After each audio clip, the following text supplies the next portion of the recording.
Ireland's a place I've wanted to come for better than 50 years, and I was determined that Rhodes Scholar was the only way to do it.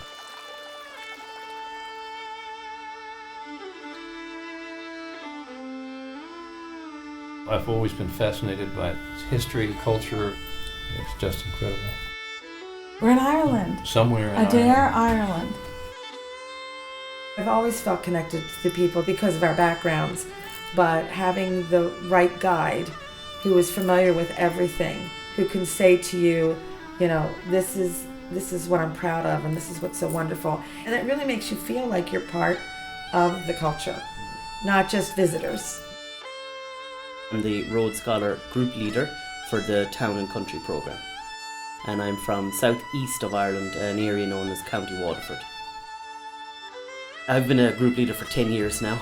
I have a master's in Irish history. Personally love all aspects of Irish history. I usually try and touch on bits and pieces as we travel around. They get like an overall view of Ireland, adding into what I might have said and what local guides might have said. The group arrived Saturday to a hotel called the Falls Hotel in Ennistimon. The accommodations had been the home of a family whose daughter wound up marrying Dylan Thomas, which made it even more interesting. The next day, we spent a full day exploring the city of Galway. They met Liam, a local guide.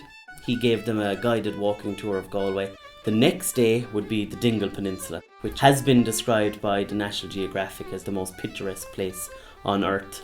Dingle Peninsula is famous for its archaeology. There are an awful lot of stone ring forts, beehive huts. They're like early huts for monks. The Dingle Peninsula was breathtaking, awe-inspiring. From here, we visit the Burn in the morning. The Burn is a limestone geological landscape. A local guide called Shane opens their eyes to the flora, the fauna, and brings it alive for them. Then we do the Cliffs of Moher. And then we get to do a couple of extra photo stops, and one of those would be St. Bridget's Well. Ireland is famous for its holy wells. This particular one has all these offerings of rosary beads and everything hanging along a wall. Next day, in Adair, we drive about 20 minutes to a local dairy farm, and the group meet Ned, the owner of the farm, and he takes them on a walk side by side with the dairy cattle. And then after that, as an added bonus, they provide tea and coffee and ice cream to sample the actual produce from the local farm.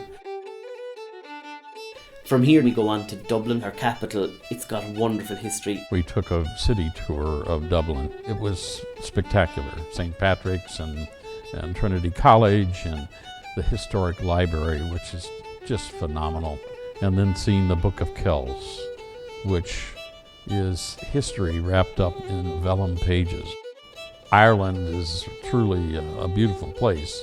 Rhodes Scholars themselves, they're always well educated, they're well travelled, and they're interested. So they came here because they want to hear about Ireland. They have time on their own to explore, they have time on their own to try the local food and go where they want. Stephen has been just outstanding the whole time.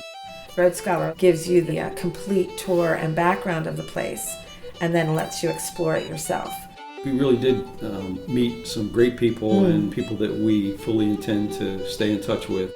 It was a wonderful group to travel with, and I'm sure we'll be able to continue these friendships.